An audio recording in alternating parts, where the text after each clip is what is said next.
BJP বিভেদ লাগানোর চেষ্টা করছে, তৃণমূল কংগ্রেস সুযোগ দিচ্ছে। তো এদের থাকা দরকার ছিল, সুকান্ত মজুমদারের জেলে থাকা দরকার ছিল, ওই সাংবাদিকদের জেলে থাকা কথা ছিল, করেছে কেন করেনি? ওরা যদি জেলে থাকে তাহলে বাংলায় অশান্তিটা পাকাবে বা অশান্তির বাতাবরণ তৈরি করবে কে? আর পারবে না। বাইনারি রায় তৈরি করলে তৃণমূল কংগ্রেস এবং বিজেপি দুজন কি মানুষ হারাবে? তো ক্ষমতায় টিকে থাকার জন্য এগুলো করছে। এবার দেখুক বাংলার মুসলমান মানুষ, বাংলার হিন্দুরা, বাংলার উচ্চ বর্ণের, বাংলার পিছিয়ে বর্গের মানুষ দেখুক যে হিন্দু মুসলমানের মধ্যে বিভেদ লাগানোর চেষ্টা করছে যে, আর তাদেরকে সুযোগ দিচ্ছে যারা তৃণমূল কংগ্রেস। বিজেপি বিভেদ লাগানোর চেষ্টা করছে, তৃণমূল কংগ্রেস সুযোগ দিচ্ছে।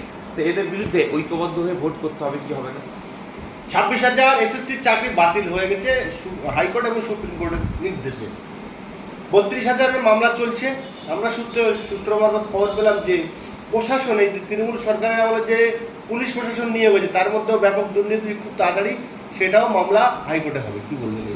ওবিসি, এসটি/এসসি ফেক সার্টিফিকেট, বিভিন্ন কোটা, ভুল কোটাতে ঢুকিয়েছে, যারা এসটি নয়, যারা এসসি নয়, তাদের কোটাতে নন এসটি/এসসিদেরকে ঢুকিয়ে দিয়েছেন।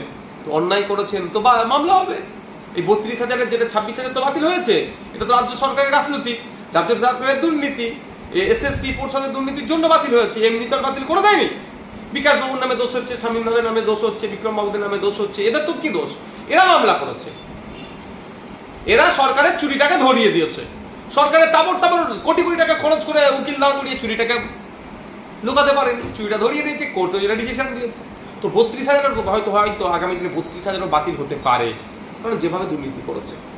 তো এই পুলিশের নিয়োগের ক্ষেত্রেও তো দুর্নীতি হয়েছে, শুধু পুলিশ নিয়োগ, বিভিন্ন দপ্তরের নিয়োগেই দুর্নীতি, যেখানে তৃণমূল সেখানেই দুর্নীতি হয়েছে। এই সরকারটাকেই বাতিল করতে হবে।